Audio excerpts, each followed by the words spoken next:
You become what you think about what you want to do. You can do whatever you want to in life. I can order as much clothing from all these brands as I possibly can. I can make commercials for them without asking them, live for free, and things will come for you. If you're struggling with sleep back at home, you're probably struggling with thoughts and processes that you haven't fully mapped out. Like, go brain dump all that, get it on paper. Cuts Clothing hit me up and they're like, hey, like, we want to, see more of this. And I was like, all right, cool, send me a box. And I shot them a Black Friday ad. It went nuts. The most important thing is personal brand, your relationships, your network. Like, lead with value and then show people what you can do for them. Yeah. And then just do it. Like, too many people want to get paid up front. It's like, no, dude, like, nobody is going to want you at first.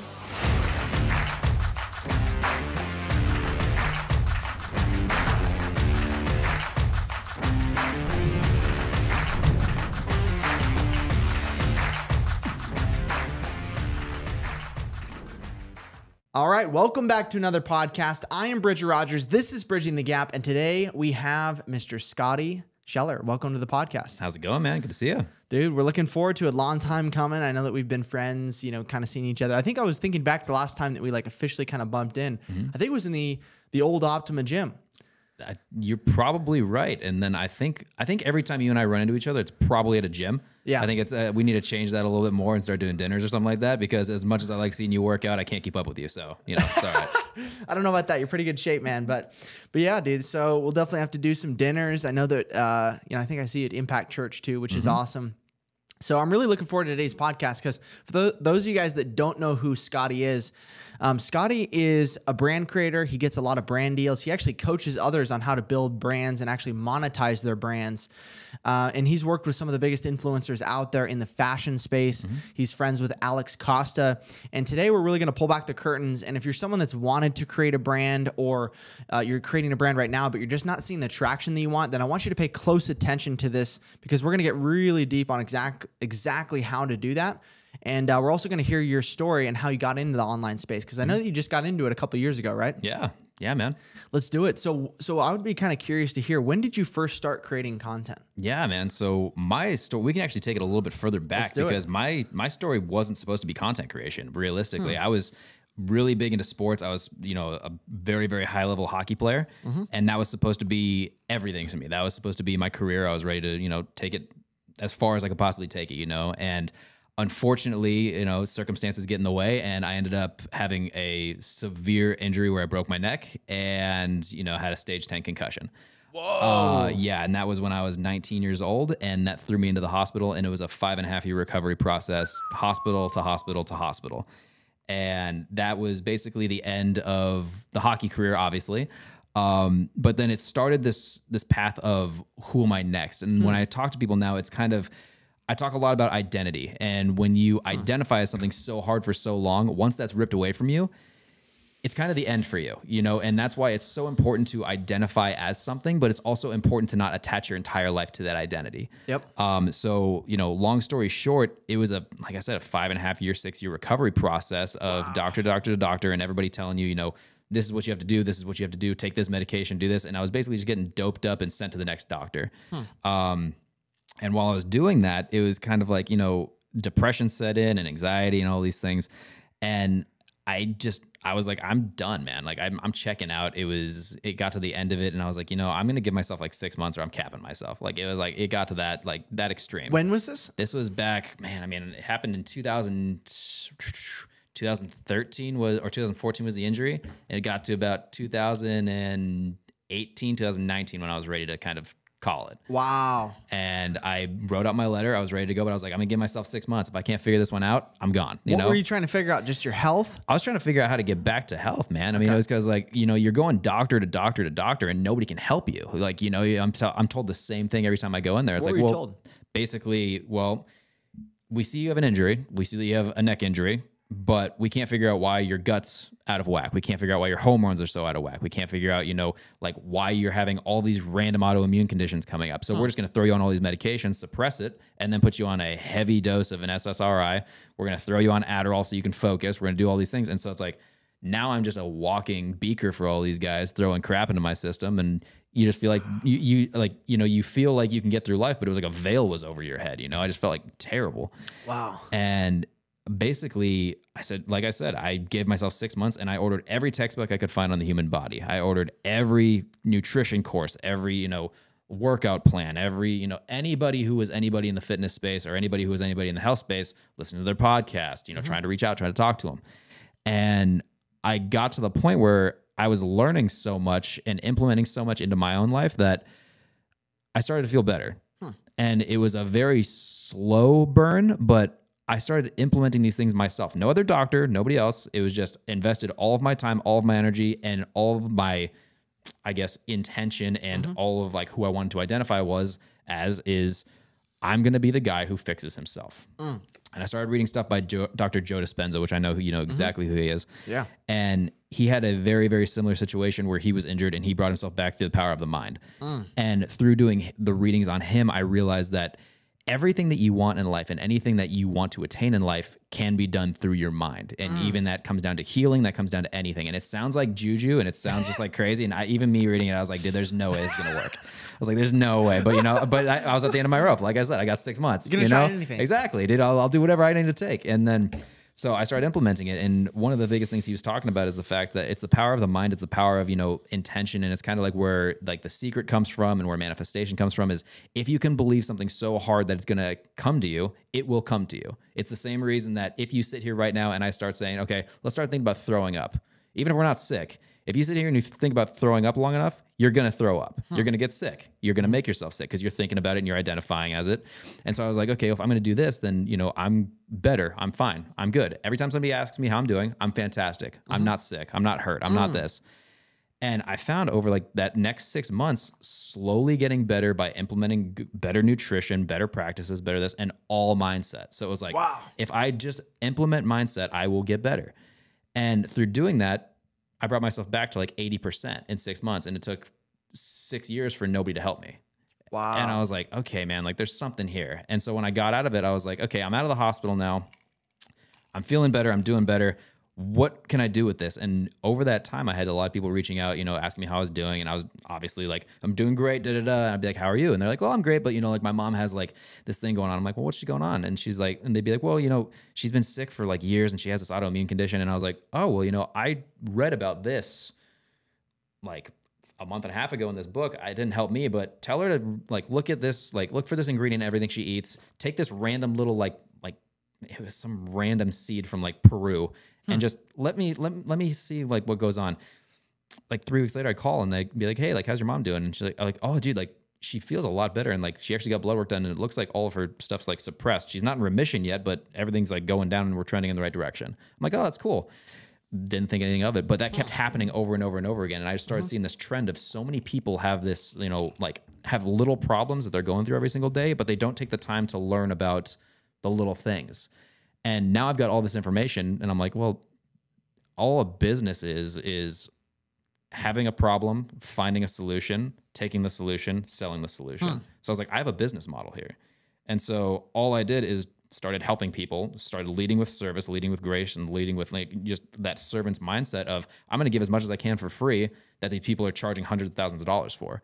And through doing that, I built up a clientele of like 150 people within like 3 months. Of people I was just helping like coach through anything for free. There's like for free. Incredible. It doesn't matter. But like, that's the thing is like, once you get to that level though, people are just asking to pay you. Yeah. It's the power of reciprocity. Like if you're doing something for somebody, they want to ultimately do something back for you. It's true. And so then you have to open your heart to be like, okay, cool. If I'm gracing people with this, I need to be open to getting like their grace back.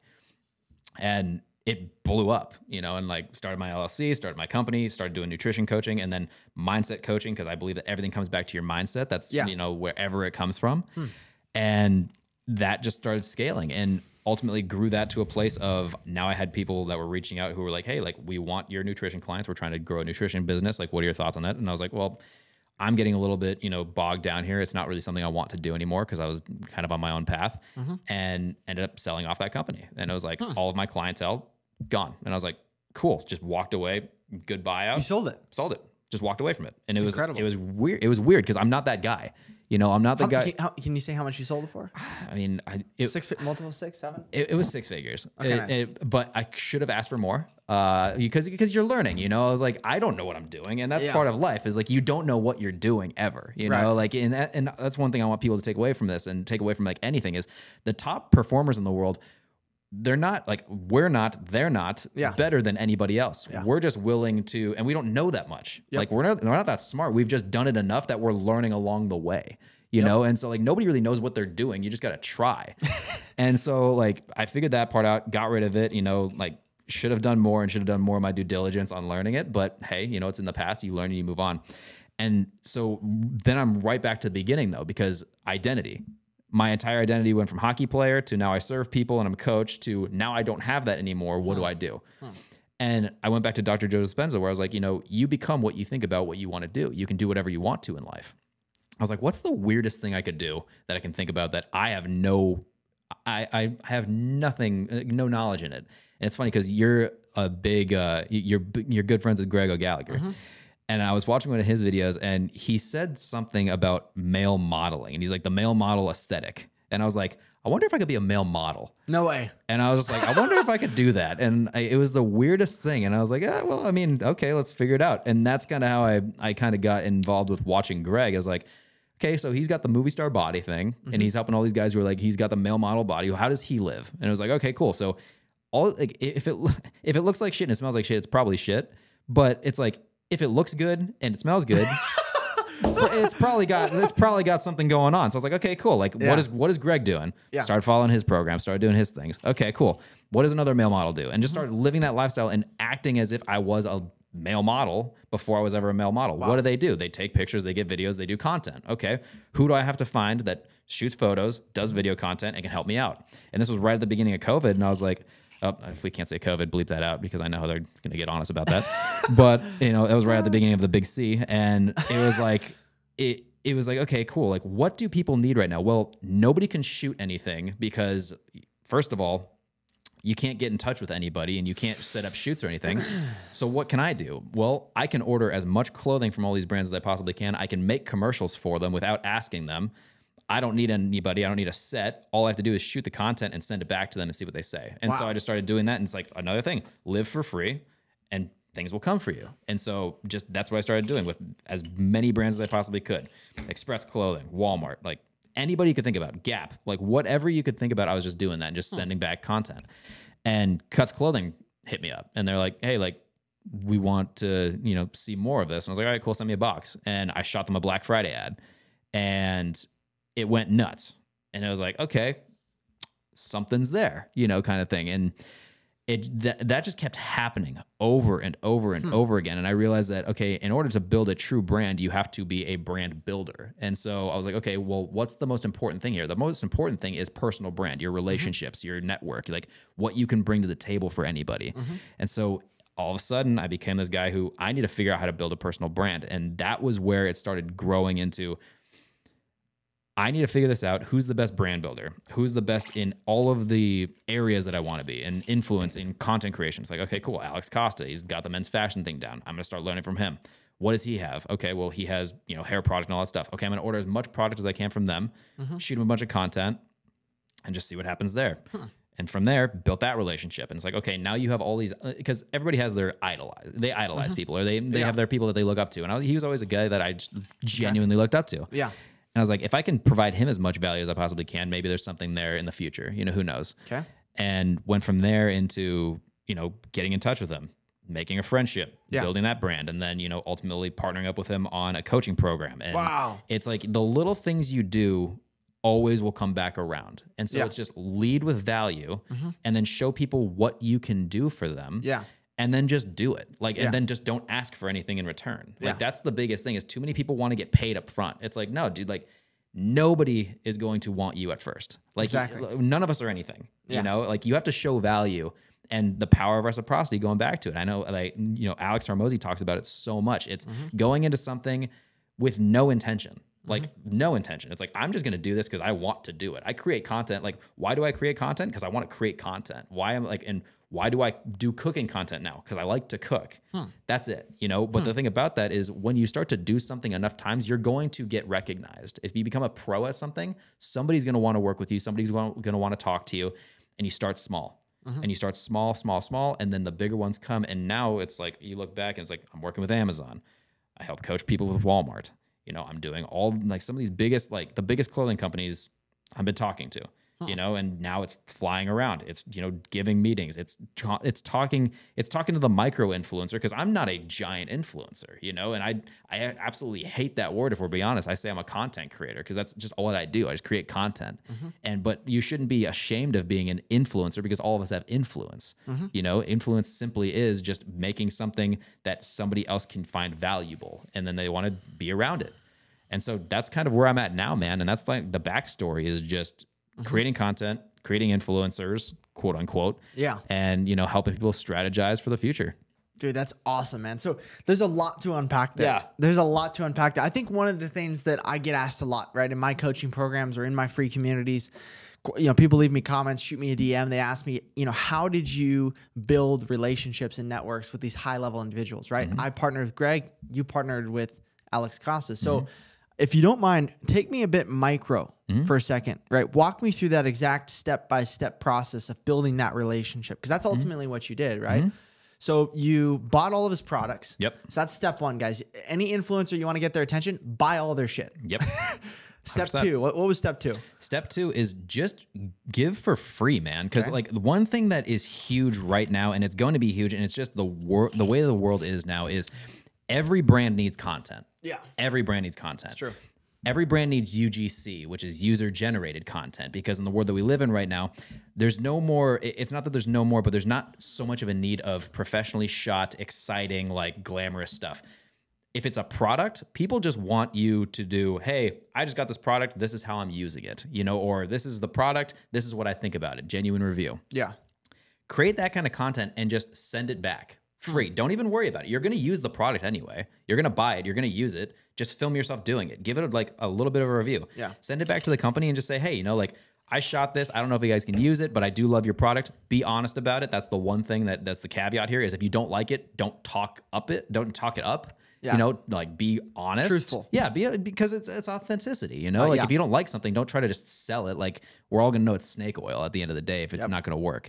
So send that back and then, you know, just keep doing that and keep building that connection. Eventually you are going to find a way to say, hey, I've been sending this to you guys for a while. I would love to partner up and, you know, make more of this stuff for you. Do you have any more product? Most companies have a budget to send you product, even if they don't have money at first.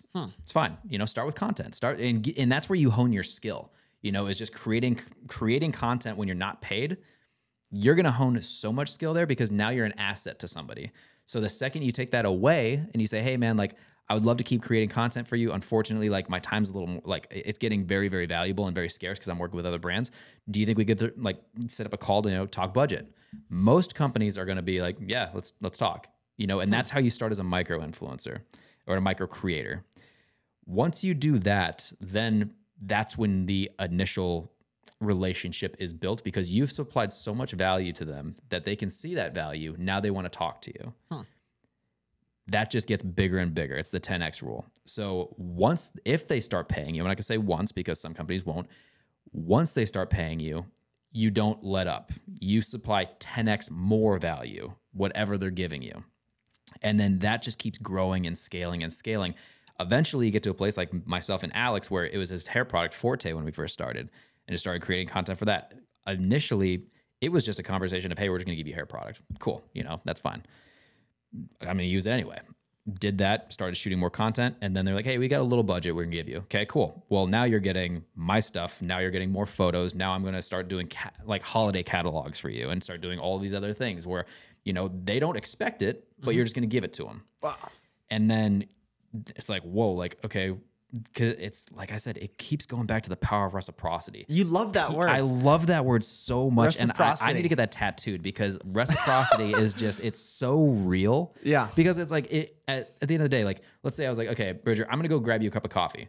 And you're like, well, okay, I got to kind of do something for him. It's like, no, dude, like, I'm just gonna give you a cup of coffee. Like, it's a cup of coffee. Don't worry about it. Yeah. But the next day, if I come back, I'm like, hey, Bridger, I got you a cup of coffee. I know that you really liked cream in your coffee. So I went out and I got your favorite creamer. It's like, well, what can I do for you? Nothing, dude. I know that you liked creamer. Like, da-da-da.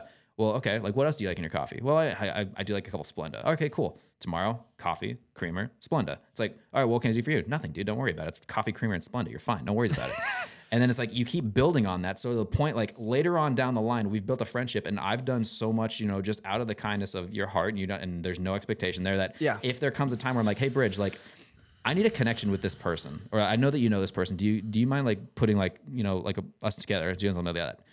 I've built up such like strong relationship with you through doing this that you're like, oh, dude, yeah, like that's nothing. What else can I do for you? Yeah. Like there's no, it's the littlest ask. And it's the same thing that Gary Vee talks about a lot, where he's like what, right hook, and then left punch. You know, you just keep give, and then the little ask. Yeah, the little ask. You know, and then the little ask seems like absolutely nothing. Yeah. And that's what it is. It's literally just building up that reputation of you're just the guy who just gives. You're just the guy who just is always going out of his way to help anybody who's anybody. Mm-hmm. And then once you have that little ask, it's like a no-brainer. It's like, dude, yeah, of course. Like, what do you need? Like, oh, cool, dude, I appreciate it. Like, at the end of the day, and it's not like, and I think one of the things that always comes up is, well, doesn't that mean that like your tank goes down? And if you're looking at it as that, you're not looking at it the right way, because now you're looking at it as, how can I give to get?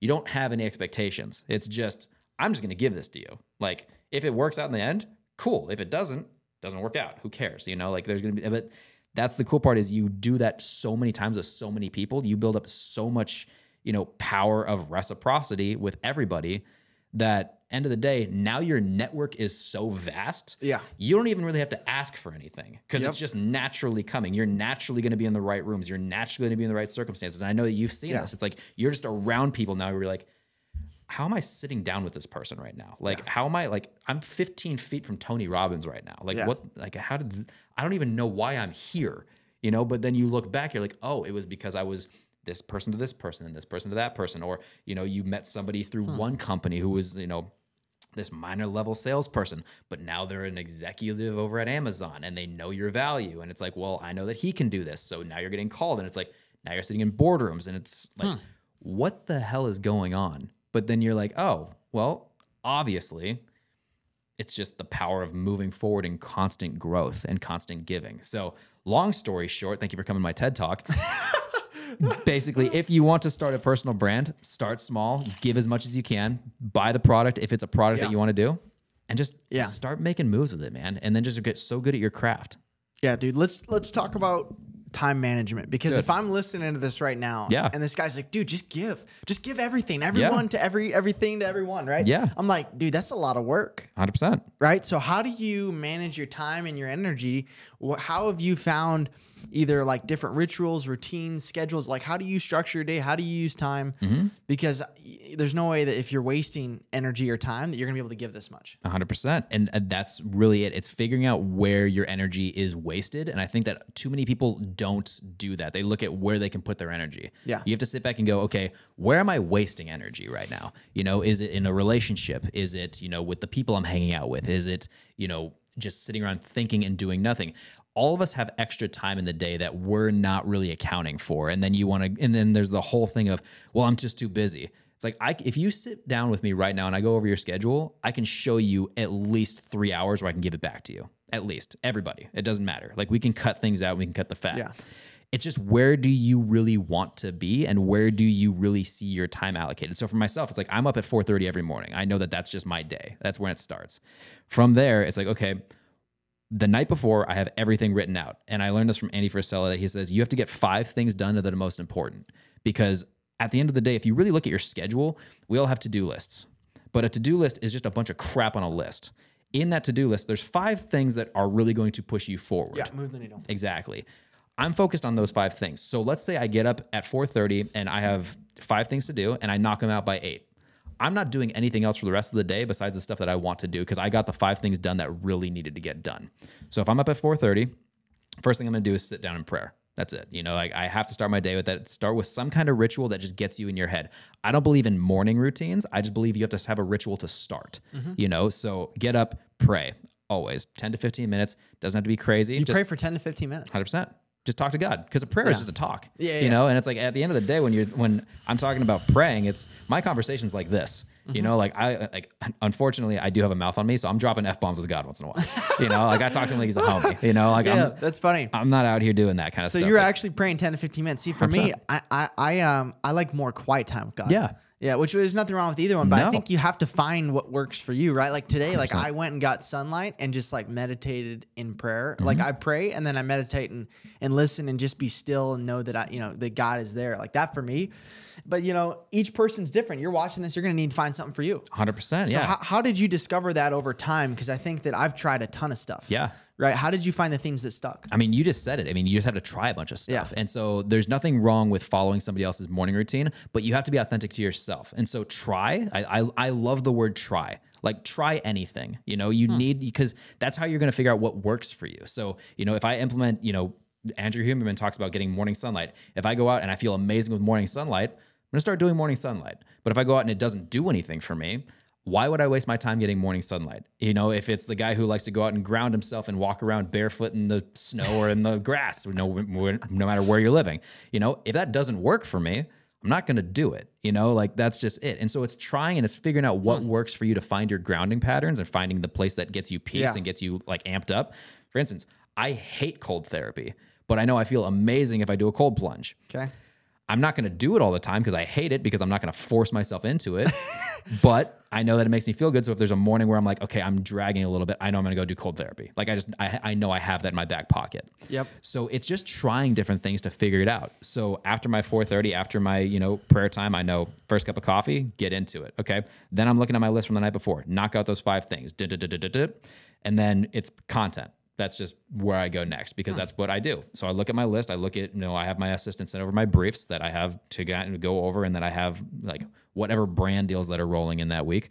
And I look over, okay, cool. This one's due this date. This one's due this date. I have exactly what I need to shoot this right now.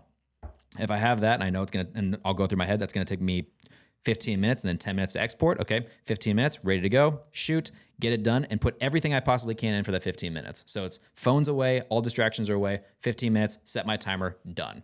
And I'm really big on timers. I love timers because it gives you an end to what you're doing. So if I think that something's going to take an hour, I'll set 60 minutes. Yeah. At the end of 60 minutes, I know that I'm done doing that thing for now. If I'm not done, I turn it off, I go for a walk, I come back and I finish it. Okay. And so that's kind of how I set up my day of your time blocking. So I know that this is going to take about this amount of time because there's no guarantee. I know it's going to take about this amount of time. I set up that time, set the timer, go for it. Once it's knocked out, I'm done. Walk away from it, take a break, next thing. Okay, this is going to take about 20 minutes. And that's how I set up my day, because too many of us are so structured and rigid in our days where unless you have a back-to-back meetings, where we do have those once in a while, most of the time you're gonna overshoot how long something's gonna take you. Because things don't take that long. Yeah. And so you're always gonna have extra time. So if I knock something out that I think is gonna take an hour and 30 minutes, it's like, okay, cool. Now I can just push something else up. And so that's how I get so much done throughout the day. Is I always over calculate, but then I set a time for it. So right when it's done, it's like, okay, cool. If this took me 30 minutes and I thought it was going to take an hour, now I've got 30 minutes to do something else. Drop another 30 minutes into that thing. Now I got 2 things done instead of 1 thing. So now I double stacked the skill and I double stacked what was done. So at the end of the day, I'm like, if I have 15 things to shoot, a lot of times I've got those 15 things done by half of the day. And it's like, okay, cool. Now I just send it over to my editor. Then I just look at the brief for the next day if I want to, or I can just take the rest of the day and do nothing if I want to, realistically. End of the day, you and I both know that when you have like a hustler's mindset, you never stop. Yeah. And so you just kind of go. I think my biggest issue is turning off. Yeah. That's my thing. And that's what I need to work on, because I'm very good at getting going. Yeah. I suck at stopping. Because once I'm going and I'm in flow, man, it's like until my head hits the pillow at like 10:30, there's no shot. Like there's no shot. Like I can't just be like, all right, well, I'm going to calm down here, because your mind, because it is, your mind is always going. So I guess that would be my question for you, is because I know you're very good at your timing. Yeah. I know that. Like I know that about you. Because just watching you move and watching the way that you work, I've seen your structure. Okay. How do you turn off? How do I turn off? Yeah. It's the same way that you get going. You have to like I think one of the things that I see a lot of people miss is their evening routine. Right? Because like So I was actually just on a podcast with Johnny Quinn, the Olympian, and he said that he was reading a book from Darren Hardy about how in the compound effect that your morning and your evening routine are like book like ends, like the things that hold like books on a bookshelf, right? So if you don't have one, then the books just fall over. So I'm really looking at what are the things that slow me down. And for me, that's like very creative work because my brain is flowing at night.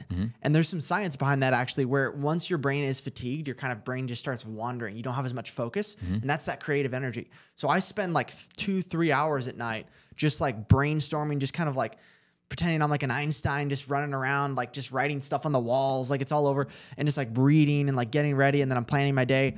And then I also, another big thing is the light, right? Like having red lights in my home. Like I only have red lights. Like I don't use any other lights. Like I have red lights throughout my whole place. And so that for me is like the number one thing I've done to help me calm down and go to sleep is the red light. Because if I have that stimulated fake light, it's just like, it makes me stay up.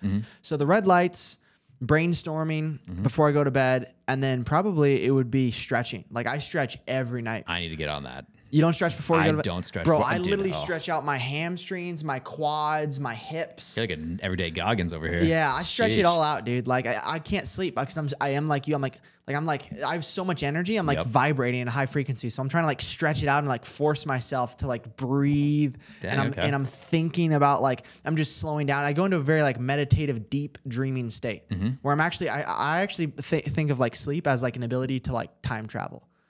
So when I sleep, I'm like, I'm going to go time travel to my dreams. Okay. Every night. And so there's actually like some, like if you look at the Bible and how dreams and stuff, like dreams are very, I think, sacred, right? Yeah. I think dreams are sacred. So that's how I do it is I'm like, I get excited to dream. And anytime that I don't like sleeping, I realize it's because my dreams have been crushed. Okay. So because usually at night you're forced to sit with yourself. Yeah. And so what's going on, guys? It's Bridger. Listen, a lot of you guys watching the podcast want to know how you guys can get a hold of me. Best way is to join my Bridge Builder Brotherhood and shoot me a DM on school.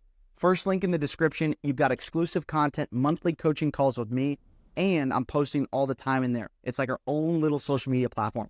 First link in the description, completely for free. Let's get back to the podcast. If you're struggling with sleep back at home, you're probably struggling with thoughts and processes that you haven't fully mapped out. Like go brain dump all that, get it on paper, right? And then create a bigger vision for your future that gets you excited. You're a big brain dump guy. Like if you guys want to know what his like kitchen looks like, you need to vlog this because he's got sticky notes everywhere, which is dope. Like, don't get me wrong. Like, cause I'm a big journaler too. Yeah. Your place is covered in sticky notes. And I was like, looking at him like, damn, like this guy's got like, he's like me, man. Like it's real. And you can see, like, you can see your mind working. Like if you walk around this place, like it's insane, dude. Yeah, exactly. I have to have the cleaner come in and piece it back together. Cause I'm like, dude, I'm like a bomb, dude. I go in and I just rip books out everywhere. And then the cleaner comes every 2 weeks and puts it back together. But there we go. Are you a book guy? So yeah, I'm a guy when I read books, I can't read one book at a time. Yeah, me too. Yeah. I have got 30 books going. Yep. All at once. Is that you too? Yeah. There's usually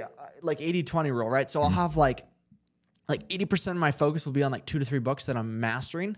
And then I'll have like the 20% where I'm just kind of like jumping in for nuggets. Yeah. So I'm like nugget jumping. So I'll usually open like 2, 3, 4, 5 books a day, but I'm really only spending 20, 30 dedicated minutes and maybe 2 or 3 books. Gotcha. Right. And then it's usually I pick books based on problems I'm trying to solve in my business. So I'm reading a lot of marketing books right now because I'm looking at creating attention in the marketplace. Yep. Getting the podcast out, creating lead magnets. I'm reading $100 million leads. I'm reading E5 method. Yep. Todd Brown. I'm reading 10x like stages because I want to get on stages. So I'll do that. And then I usually just have like I love buying books and just leaving them around because it creates like a bunch of open loops for my mind to be creative. Yep.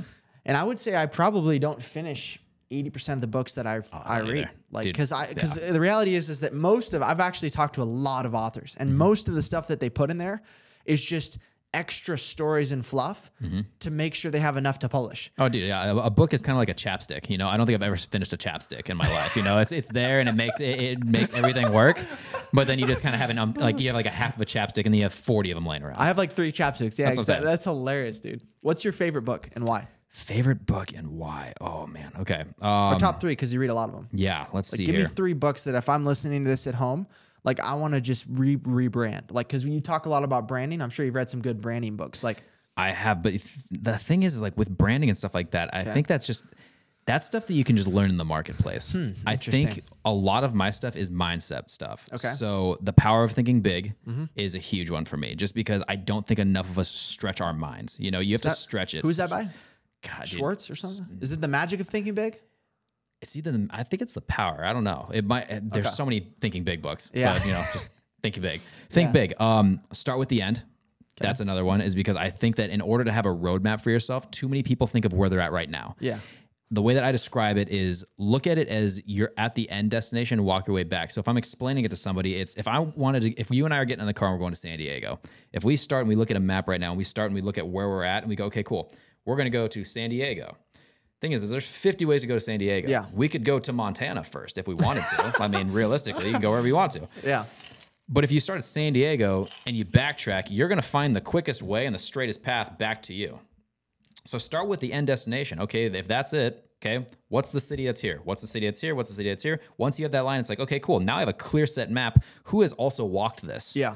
Okay, what was their first step from here? Then you just track it all the way up, and eventually you're going to hit that. And the cool part is as you're going there, if you look at it like traffic, you are going to hit pit stops. But when you hit that pit stop, then you just go back to San Diego and then go, okay, cool. This is the quickest other route. Just take that route. So start with the end. That's another one. I'm trying to break it down to just top 3, man. I've got so many books. Keep ripping, dude. Give us a list. Oh, man. What did I just recently read? Because I haven't heard of either of these, actually. Oh, unless it's The Magic of Thinking Big. I read that when I was like 17. It was very good. It could be The Magic of Thinking Big. There's probably a power, too. There's so many big books. Start with the end. Who's that by? Start with the end in mind. Start with the end. Dude, see, I just don't know authors. I just don't know authors? I just don't know the people behind the book? I know. I should, man. I'm so bad. Who's the author of the Bible? I'm an asshole. Oh, man. Who's the author of the Bible? God. I mean, there's a lot of them in there. So, I mean, you can't really be the author of the Bible. The actual author. That's God, dude. Okay. 100%. Okay. No, he wrote all that, dude. Come on. He writes everything. What is another one, man? I'm trying to think of like a really good one. I mean, you can always go back to Think and Grow Rich. I knew you were gonna say that. You can always go back to those ones. What's your favorite chapter? Because there's a lot of good stuff in there. Dude. Which one do you go back to, man? Because I reread that book, dude, anytime I'm going through a stump, like in my business. See, that's the thing is like Think and Grow Rich is one of those, it's kind of like the Bible. It is. You know, you just personal development. Yeah, there's never like a really good like chapter. It's just whatever you need in the moment, just open it. Where do you find yourself going back to in Think and Grow Rich? I haven't gone back to Think and Grow Rich in a while, honestly. Really? Let's see here. Because when I read a book, I just start it. Okay. Where are you at right now? Burning Desire and Faith. Like, because I love those two. I do love faith. Faith is powerful, I think man. faith is probably the one that you have to go back to, and like, because I think faith is what holds most people back. It's the faith of this might not work out, but I am hopeful, and I'm like, this has to work. I'm putting my faith in it. You know, and I think that's just a huge thing in life. Yeah. You know, in general, that's business, that's relationships. It's like, you know, you're never going to go and talk to the girl unless you have faith that it might work out. It's the power of might, you know? And so that's basically all faith is, well, either way, I'm not going to die, you know? So I know that you're big in like the dating space. It's like, dude, like, what's the worst thing that's going to happen if you go and talk to a girl? She laughs. Okay. You've been laughed at 1,000 times in your life. What's one more? She goes and talks to her friends. Who cares? Worst case, she calls the cops. Yeah. Okay. She says you're a stalker. Yeah. I said hi to her. Yeah, dude, the cops ain't gonna do anything. Dude, yeah, come on, they're dude. not gonna waste laugh, their time, dude. Yeah, they're not even gonna come out. 100%. And like, let's just face it here, if a girl calls the cops because you said hi to her, like, you should create a TikTok on that. You're gonna go viral. Dude, you're gonna make a lot of money really quick. Like, let's just say that. Like, you just be happy that she calls the cops on you. You know. So, but yeah, man. I mean, I think you probably nailed it on that one. Faith is probably the best chapter. I love that chapter. God, what else, man? But dude, what are you reading right now? What are you reading right now? Dude, honestly, I'm gonna be honest with you. I have not picked up a book in probably like 2 weeks. What are you listening to? What are you watching? Podcasts. Honestly, the $100 Million Leads. Okay. I'm doing leads like no other, and it's funny because leads doesn't even really do much for my business. Huh? Really? But it's there, but it's more of I just want knowledge in it because if somebody's got a lot of knowledge in something, in anything, master it. You know, like, and honestly, like Hormozy is a genius. Yeah, he's smart, dude. And so, like, even if there's not something that I'm actually looking for in there, I'm going to find some kind of value to it. And I just think that's with anything. Same thing with podcasts. I'm like, I've healed myself and I've done all these things in like the health and like medical space. I still love to just listen to Huberman. Just listen to Huberman over and over and over again. Even if it's something that I have like, he could be talking about water And I'm just like, okay, this is gonna be the greatest podcast ever. Why do you think Huberman is so successful in the podcasting space? Why do so many people love his podcast? I think he's so relatable and he's simple. He's not trying to be more than what he is. He's not trying to come out and be like this flamboyant, like I have all the answers. He asks so many questions. And then his thing is when he has a question, he goes and finds the answer. He's not just out there kind of like talking and spitting. He's like, no, like here is the answer. Here's what I found. Here is, I had a question. Here's what I did. And this is what the literature says. But he's also one of those guys who he's not all about the literature. He's like, okay, well, studies show this is how it is. But there are also people who have tried it on their own, and this is what they said. So either way, it's right. Because if it worked for somebody, it worked for them. If it didn't work for somebody else, okay, too bad. The literature says this. Yeah. So I love people who are so open-minded with their thinking, where they're not zealots on it. Like this is one way to do it. You can't go wrong with listening to Joe Rogan. I don't care. Like he might have some like fluffy guests on there and they get a little wild and a little crazy, but you're always going to pull some kind of nugget out of that. You and I were talking about Cam Hanes before this, and you didn't know he had a podcast. I think Cam Hanes is going to be the next podcast guy. I really do think so. Just because he's got so much knowledge and he's just like he's a man's man. Yeah. And I think that the world needs more of those men's men out there. Yeah. And that just doesn't mean like he's hunting and all that stuff, which he does, and he does, but like he's a good human being. And I think that the people who are just good human beings need to have their voices heard. So I listen to a lot of Cam Hanes. Who is the guy that does all of the podcasts? And I don't know how I'm butchering his name or I'm like not remembering him. He does a lot. He had Andrew Huberman on. He's had Cam Hanes on. He's like, what does he look like? He's British. What's his name? Yeah, Diary of a CEO. Yes. Is that him? I think so. Yeah. Yeah. I don't know how I'm not remembering his name. Listen to a lot of that kind of stuff. Anything that has a knowledge base to it is in my back pocket, and I love to listen to it. But you have to have those fun ones, because there's one called The Basement Yard, which is from Joe Santagato and his friend Frank Alvarez. And Joe Santagato is one of the original YouTubers. And it is literally just an hour of them shooting shit. I think everybody needs their like mind just kind of like blah stuff, and that's my mind blah, where it's just I don't care what you're talking about. If it's funny and engaging and entertaining, I'm gonna probably listen. You like the personality. Exactly, that's it. Because everybody's different.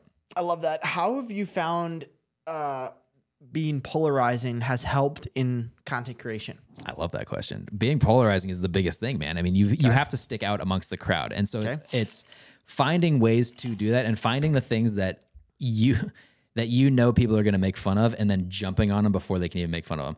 My biggest thing is I do a lot of ads. Like if you've seen me in my ads, you've seen me in BYLT ads, you've seen me in Collars & Co., you've seen me in all these different things that I'm sorry if I'm selling you shirts right now, but it's always doing something that's a little bit different, a little bit more exciting. It's like, why is this guy so excited about wearing a shirt? Well, I'm excited about wearing a shirt because it got your attention.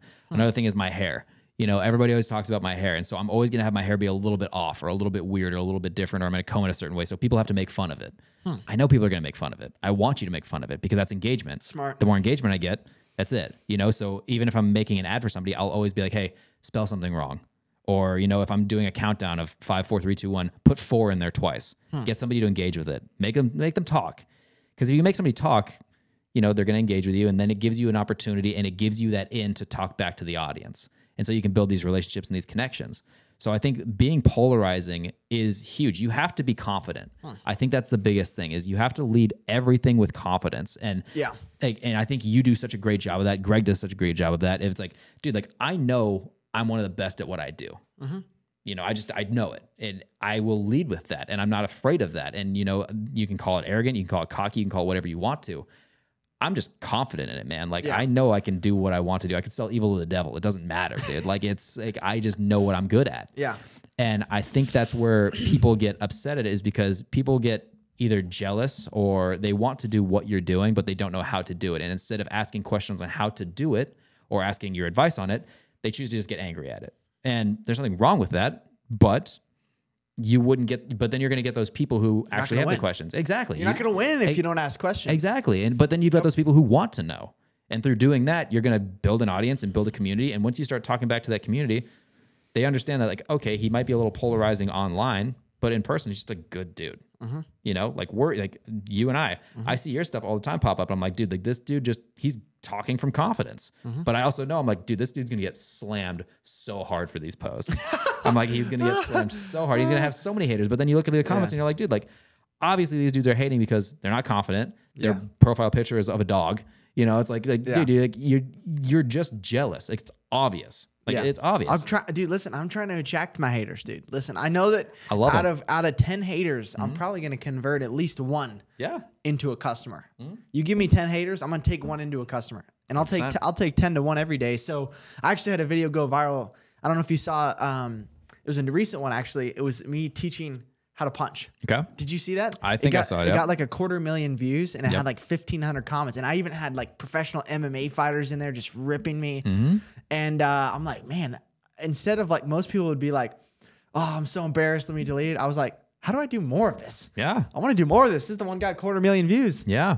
And it's also talk to the people, dude. Like I think Gary Vee talks a lot about it and he's so right. And it's what helped me out so much is if somebody has something to say, there's probably something deeper going on there. Yeah. So it allows you to open up a conversation. And so if somebody's really hating on me and really giving me something like really diving in for some reason, it gives me the opportunity to reach out and ask like what's going on. You know, a lot of times it's like one of the biggest ones was this kid made fun of me because he's like, dude, this guy's got the biggest head I've ever seen in my life. And I went back to him, I was like, I'm sorry, I'm built like a lollipop. And it made him laugh. And so I was just like, hey man, like I don't know where that comment came from, but man, I appreciate you giving me the engagement. He's like, I gotta be honest, man. I didn't think you were gonna come back to me. I thought it was just an ad. I didn't think you were gonna see these. And I was like, no, dude, like it's fine. Like, what's going on? And I had a conversation with him. End of the day, it was like, dude, he's just a kid who honestly wanted to get into content creation, just had a bad day, said a bad comment, and just made a connection with him and completely turned it. You turn him around. You turn it around. And it's like, you would never I'm not gonna say waste your time doing that. But if somebody's going to give their time to hate on you, there's probably something deeper going on. And you have the ability, you don't have the obligation, but you have the ability now to see what's going on. 99% of the time, you call somebody back out, they're not going to say anything because they have nothing else to say. You know, and that's like, okay, cool. He just needed to spat something out. But once in a while, you're going to find somebody who needs a little help. And it's like, okay, well, if I've got the ability to help you, why not? And this all started because of a t-shirt. Yeah, you never know. Why do you love men's fashion so much? I think I just love fashion in general. I love creative. And so there's always different ways of being creative and there's always different ways of expressing your creativity. And I think fashion is one of those ones that it doesn't get enough engagement in the fact of people don't respect it enough. So there's one guy in town here and I think he lives at the Optima. He's always walking around in a suit. Suited. Tristan Larson. Yeah. We're going to get him on the podcast. He's traveling right now. Always. I love that cat, always dude. In a suit, dude. And so polarizing and stuff like that. But I took him to Europe. Did you? For the first time. Dude, the kid. He packed 8 suits, 23 books, and 8 pairs of underwear. That's it. And that's what I'm saying. And that's so polarizing. But it's like, dude, like that dude, you look at him and so many people are going to like just knock him down for wearing that kind of stuff. Dude, that dude shows so much confidence in what he wears. So much confidence. Like nobody would do that, but that's an expression of self and that's an expression of what's going on in your head, you know? And so I think that's what really attracts me to fashion is the fact that you can literally just make yourself whatever you want it to be. And also you don't have to, fashion's one of those things that you don't have to stick to one category, you know, like his thing is suits. That's awesome. But it's, let's say one day he wanted to do suits and then the next day he wanted to wear, you know, flip flops and make like a really cool pair of trunks go with a sports jacket. If you wanted to do that, now you're grabbing more eyes, you're grabbing more attention because at the end of the day, if you want things to happen in your life, you need to have attention. And it's just a way of grabbing people's attention. So that's my main thing is it's an attention grabber. What's going on, guys? It's Bridger. Listen, a lot of you guys watching the podcast want to know how you guys can get a hold of me. Best way is to join my Bridge Builder Brotherhood and shoot me a DM on school. First link in the description. You've got exclusive content, monthly coaching calls with me, and I'm posting all the time in there. It's like our own little social media platform. First link in the description, completely for free. Let's get back to the podcast. Let's talk about fashion for a second. That's it. Because I love fashion. And it's one area I want to improve on. Of course. So if you're sitting down with me, you're coaching me on fashion, my fashion, right? What would be some practical tips you'd give me or some questions you'd ask me that would help me structure my persona and my fashion to match my brand and the attention I want to grab? 100%. So I always say start with the basics. You know, let's go in your closet and let's see what you got. The first thing you got to do is you have to get t-shirts. I think that t-shirts are just like, that's the staple one, you know, don't have a bunch of polarizing logos. Like don't start with like the essentials and all these like random band tees and stuff like that. You don't need those to start. Start with your basics, blacks, whites, grays, neutrals. It's completely fine. Grab a couple layers. So grab, you know, an overshirt and, you know, some flannels or something like that. Completely just like the easiest thing you can absolutely do to really bulk up any kind of wardrobe. Then we're going to go into dark denim. I always think, you know, dark denim is the way to go. You don't do like super light blues because you're not going to be able to match them. Get a pair of white Vans or white sneakers. Go leather if you possibly can. If not, white Vans completely fine. What do you mean leather? Boots. Oh, like white leather Vans. Leather shoes, yeah. Oh, yeah. Yeah. White leather. Yeah, sneakers. Oh, yeah. Just a pair of sneakers. Go from there, grab a pair of boots because those are the way to go. Then like Chelsea boots? Chelsea boots, whatever fits your style. Boots? You know, boots, chukas, whatever you want. Okay. You know, I mean, you could go military boots. I mean, those are in too. Whatever you want to do. It's your style. Boots. Get a pair of boots. It's your style. Black boots? Black is normally a safe bet just because, you know, it goes with just about everything. If you want to go brown, you're just going to have to match with your blues and stuff like that, which, you know, there's nothing wrong with style, but you have to understand how your colors match. And that's why I say keep everything as neutral as you possibly can in the beginning. From there, grab some jewelry. You need accessories to kind of like bring up any outfit you're wearing, and just a little bit of jewelry, a necklace, a bracelet, a ring. And then go into suits. So I would say go for 3 suits. You want a black suit. You want a kind of like a neutral tone suit for kind of like a summertime vibe, and then go all out. Get something crazy. Have something fun. Something like some kind of crazy pattern, plaid, whatever you want to do. Just have some fun with it. That's a great place to start just to build a wardrobe. From there, it's, okay, who do you want to be when you show up? You know, if you're showing up at a conference that's all guys in suits, okay, how can we stand out in that? Okay, so we're going to go look at your ties. How can we have something that's going to identify you differently than all these guys in black and white suits? Okay, throwing a tie, throwing a pin, throwing something so that people remember you. You know, because that's the thing is, if you're not remembered, you're nobody, you know? And you always have to have something that sticks out. So I know that a big guy that you know is Andy Elliott. You think Andy Elliott, I think tight jeans. Nobody wears tight jeans anymore, but he rocks them. When I think Andy Elliott, that's a polarizing thing. So tight jeans and Gucci shoes, that's his standout. You have to have your standout pieces. So looking at it like that. So figuring out where you want to be and what you want your standout piece to be. It's going to attract attention, because at the end of the day, that's what I keep saying is you need to go back to how am I going to attract attention to myself? You want the attention because you want people to want to talk to you and figure out who you are. Same thing with girls. You know, if you're trying to get attention from a girl, if you look like every other dude, you're not going to be polarized. You're not going to stand out.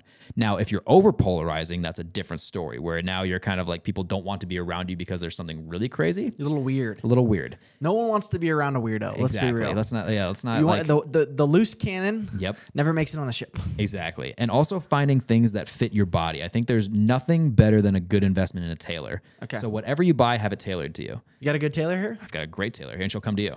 I need an intro. 100%. Got you. But yeah, that's the thing is it's finding things that work with your style and work with who you want to be. So if you came to me and you're like, I want to up my style, my first question is, what do you want your style to be? You know, do you want to be punk? Do you want to be more put together? Do you want to be like, and where are you going to take this style? Because I mean, look at people, I keep going back to like Gary Vee and Alex Hormozi, 2 of the top business guys in the world. One of them doesn't wear anything but flannels and wife beaters, and the other one wears Jets shirts and jeans. Right. You know, like that's just their brand. You know, you don't have to fit in with the crowd and and if anything, try to stand out from the crowd. I mean, look at Hormozi, just a great example. Business guy. Most business guys look really put together. Hormozi, if you didn't know who he was, you'd think he's homeless. Realistically, you know, but he stands out, and that's what makes his thing. And that's why, you know, during Halloween, there was a bunch of people dressed up like Alex Hormozi. Why? He's a business guy, dude. You know, but it's something different, you know, and that's what the power of style and the power of branding can do. So make your style your brand and then just rock it. And that's like the biggest advice I can get is just rock whatever you're going to wear, but rock it with confidence and don't try to be something you're not. Yeah. You know, so if it's something that somebody else is wearing, you're like, okay, like, you know, my thing is, I think that like go back to one of your mentors, Greg O'Gallagher. The guy knows how to dress, but he also knows how to dress down. But no matter what he's wearing, it's a Greg O'Gallagher outfit. He rocks it. So it's his thing. He owns it. That's the biggest thing there is just own whatever you're wearing. I like that. So I'm going to give you a couple words. Okay. And then give me a couple outfit ideas. Okay.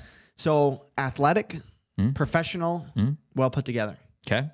Athletic, just kind of looking at where we're at right now in the fashion space, baggy joggers are in. I just don't know where they came from, but baggy joggers are in. So going to a place, I always say if you're going to go athletic, you can go two different ways. You can go, I'm just going to the gym, or I want to look good in the gym.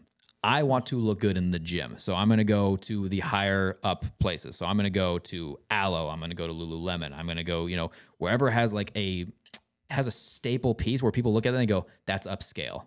You know, so getting a baggy pair of gray joggers, tucking them into my socks, getting a nice pair of Nikes, and then throwing on a sweatshirt with a pump cover, and then underneath that, tank top. That's my athletic wear. That's what I'm going to the gym in. Nice. 9 times out of 10. Okay. Business, I always say keep it clean. Don't overdo it. So don't show up to everything in a full crazy manicured suit. If you're going to do it, get a suit that's tailored to you, preferably a neutral color. So, you know, a black, a gray. Wouldn't go white suit because you're going to polarize yourself a little bit too much. What about a blue suit? Blue suit's great. Dark blue suit. Dark blue suit's great, man. I mean, it's my favorite suit. That's it, man. That's it. As long as it fits you well, completely cool. Don't show up in a tie. I hate ties unless it's a wedding. But even then, you wouldn't show up in a tie. I think ties are kind of overrated and they're kind of out unless you're in corporate America and you need to wear a tie. Open white shirt if you're wearing a blue suit. And then making sure that you have a nice, if you're not wearing loafers with no socks, making sure you have a crazy pair of socks, because I think that always is kind of like a cool little staple. So having something weird on there, because when you sit down, that ankle pops up and people go, a little crazy, but I like it. You know, I think it's kind of cool. Love that. And then what was the third one? Casual? The third one was well put together. Well put together. Yeah, like for example, like I do a lot of meetings, Zoom meetings. I want to start getting my branding out there. Where else should I be putting my logo, right? Because I got a bunch of like Kino white tees, like I got the essentials. But like if I want to start like showing up for podcasts and coaching calls, like I think I'm kind of all over the place. Sometimes I show up and I'm in a tank top, I'm working out. Sometimes I'm in a suit. Sometimes I'm in my hoodie. Exactly. Is that okay? Or do you think it's good to have like a staple that you're known for? I like to say that you should have a staple. And I also think I love branding. I don't think you need to wear your brand because you are your brand. You know, without me, like people should know your branding and they should know like bridging the gap just because they're showing up because they know bridging the gap, you know? And so you shouldn't have to wear it for people to know who you are. I say figuring out your piece of, you know, just nice, casual, and clean is the way to go. So that could be t-shirts with a nice necklace or like what I'm wearing. This is like my normal everyday wear. It's I've seen it. Yeah. It's a tank top. And is that from BYLT? This is actually not. This is BYLT. I always have to have something BYLT on.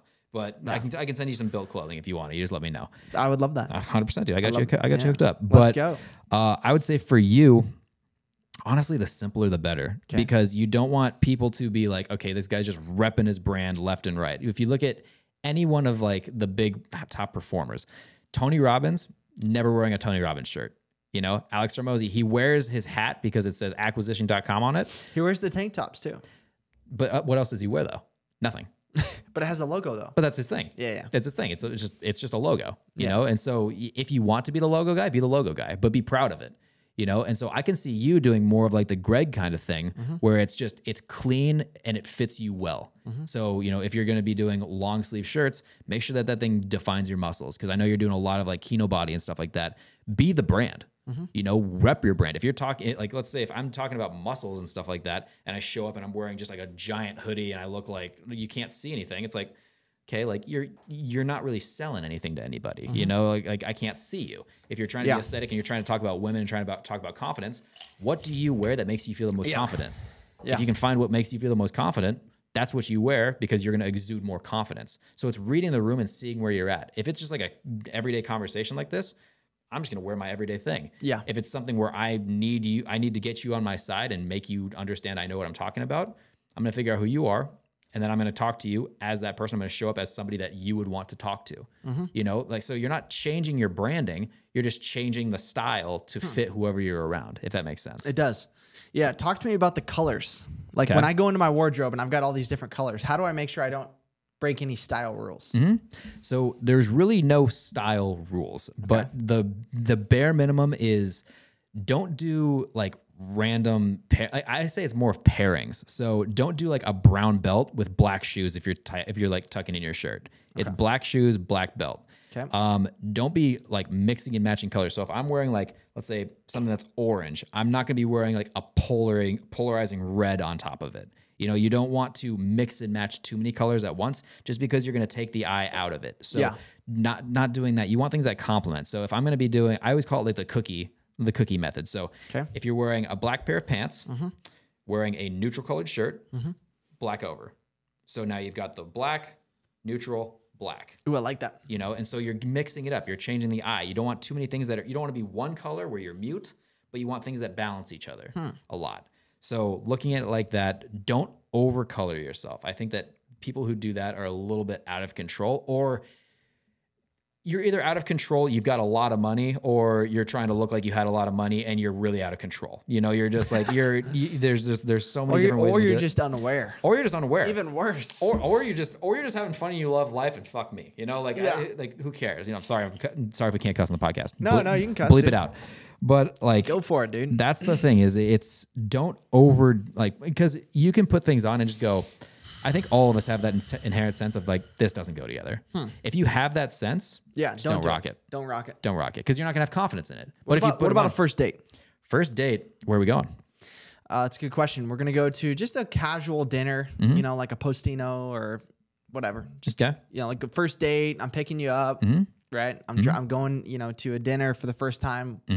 What should I wear? Black on black on black. That is really. I thought you said you're not supposed to be mute. But dude, if you're going out for dinner, like you're not gonna be. Like, she's not focused on that. You know, you want to look up and if you're going on a first date, man, you want to look like you know what you're doing. And and if you try to over polarize yourself a little bit, like let's say you show up wearing like cheetah print or something like that, it's like, not the right place. You know, not the right place. So it's like, you know, start with like black pair of jeans, black pair of boots, because girls actually really look at your shoes. I've found like that's one. Why is that? I don't know, and I've never really. I should probably figure that piece out. I've never really asked. Interesting. It's really interesting, but they always look at your shoes. So making sure that you have a really nice pair of shoes, black leather Chelsea boots. Okay, good go to. I have an hypothesis. Go for it on this. The reason that I think women look at shoes is because it's the small things, it's the details, right, that they're looking at. And I think that women have these subconscious like things they're looking for in a guy, because a lot of guys put on fronts and are fakes and are frauds and are phonies. And so they need to look through the facades to see if a guy can actually protect, actually provides, not a psychopath. So I think they look at the shoes and they say, and I believe that we all as humans know that how you do one thing is how you do everything. Of course. So if we're looking at your shoes and your shoes are all trashed and dirty, but everything else put together, that's a red flag. There's something there. There's something there. So that's my hypothesis. I would love to know, hey, listen, if you're watching this and you know why women love shoes and look at shoes, leave it in the comments below. Also, ladies, what shoes do you like? I think that's another one, is like, you could help a lot of the guys out here, is what shoes do you look for on a man? Because that's, I know I'm right in the fact of the Chelsea boots and looking good like that, but I know it's just clean shoes. So I would go Chelsea boots, black denim, black shirt, man, black t-shirt, or like something that's got a little bit of a texture to it. So if you're gonna wear like a button up, just make sure it has a little texture to it. You know, throw on a nice watch. It doesn't have to be a Rolex. It doesn't have to be crazy like that. Dude, go get a Casio. I know that, dude. Even if you got like a G-Shock. Yeah, G-Shocks are fire. Dude, G-Shocks are sick. My buddy has a G-Shock, and he's a millionaire, and it's, I forgot what type it is, but it's one that looks like a Patek, or looks like some sort of like fancy watch, and it's just a G-Shock. So get a G-Shock, and you can really pull off like a nicer looking watch. 100%. Yeah, that's fire. That's good advice. That's what I'm saying, man. It's very, very simple. Style shouldn't be complicated. It should just exude confidence. And if you feel confident in it, it's going to be the right outfit for you. Okay, cool. And as we're wrapping up the podcast, I'd love to have you back. Maybe we'll do a day in the life. Hey, comment down below if you want us to do a day in the life where Scotty goes through my wardrobe, helps me do a little new year clean out, and add some things. But what else would you like to share with the audience, is maybe that we haven't talked about as much as you'd like to, or didn't talk about, as we're kind of concluding for the younger guys out there looking to make it, looking to make something of themselves, etc. I think the biggest thing is, I think we touched on it a little bit, but it's just start somewhere. I think that's the biggest thing that a lot of people miss, is it's that fear of success. It's the fear of, I don't know if this is going to work out, but if it works out, what do I do then? And I think a lot of it comes back to your vision, and it's starting with your vision work. Where do you see yourself? What do you want to do? Get clear on that. You don't have to have all of the answers, and I don't want you to have all the answers, and you shouldn't want to have all the answers either, because if you had all the answers, you'd be winning, you know? Right. And so it's just getting started. So write down what you want out of life. And I mean, get meticulous with it, man. Like it's like, if it's the girl of your dreams that you're looking for, what is that? I think that most guys miss that is because they don't know what they're looking for. They say they want something, but they're not super into it. It's so like, true. It's like, okay, if I want the girl of my dreams, what does she look like? What does she do for work? What does she smell like? What is she wearing? What's her family life like? You know, what's she driving? You know, like, does she come from wealth? If she comes from wealth, she understands wealth. If I want to be wealthy, she has to understand what wealth's like. You know, like, and you map it out so hard because now you know exactly what you're looking for. So when that girl comes into your life, oh, this is exactly what I'm looking for. Cool. I'm going to pull the trigger and try to get like on with this. It's easy. You know, same thing with like cars and stuff like that. If you're so focused on like what car you want in the future, figure out exactly what that thing looks like. Go and sit in one of them. You know, what does the interior look like? You design it in your brain and design it and write it down. And then keep going back to that thing and reading it and just keep living in it as if you already have it. You know, manifestation's a real thing, man. And it's, but I think that too many people think that, okay, I think about something, I get it. It's like, no, once you think about it, now the work starts. Start working toward it. What do you have to do to attain it? You know, understanding the skills. Invest as much money as you can on skills and as much money as you possibly can on knowledge. Because if you've got those, nobody can take it away from you. Stop spending your money on dumb shit. You know, start focusing on where you can put your money to grow it, and start focusing on where you can put your energy and your like mind to grow it. Because at the end of the day, it all comes down to growth. So I love it. Yeah, dude. Let's fire. Last question in 2 minutes or less. Hit me. What is Scotty believing for in 2024? What is Scotty believing for in 2024? Ooh. So there's two main things. So I have been blessed enough to be successful in business. I've been blessed enough to be successful in, you know, life and getting my stuff back in order and all of that. I think the biggest thing now for me is understanding that I am 29 years old and I am ready for a relationship.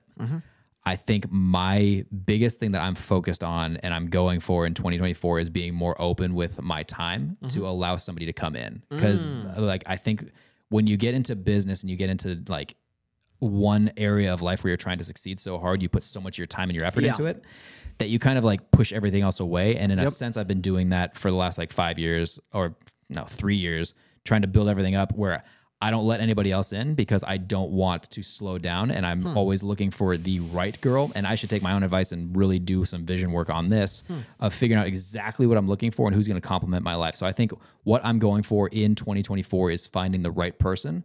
And not necessarily the right person, but putting myself out there more to attract the right people to hopefully find that right person. I think that's like the relationship piece is what I'm looking for next. Oh, that's fire, dude. Yeah. So if you're watching this podcast and you know an eligible single woman who loves Jesus, Absolutely. what else would she need? Just off the top of your head, a couple qualities, 3-4 qualities that are non-negotiables for Scotty and finding the right woman. Yeah, no, I mean, you said it first. First and foremost, Christian. First and foremost, you have to have faith. That's like a big thing that I want to like just run my life off of is all the faith and all the, like, because everything I have in my life is because of God, and I can't deny that. Amen.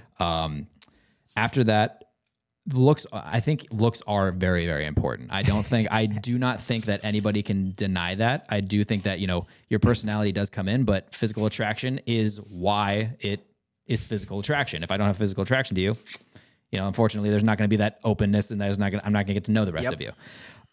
So, you know, I do love brunettes. So that's a big one. Nice teeth. Very good.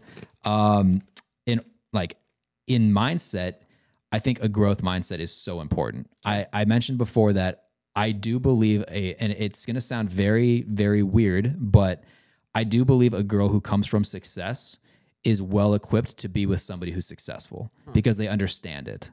Like I've seen it so many times where I'll have a buddy who's successful and he'll start dating a girl who doesn't understand it and they try to pull them back.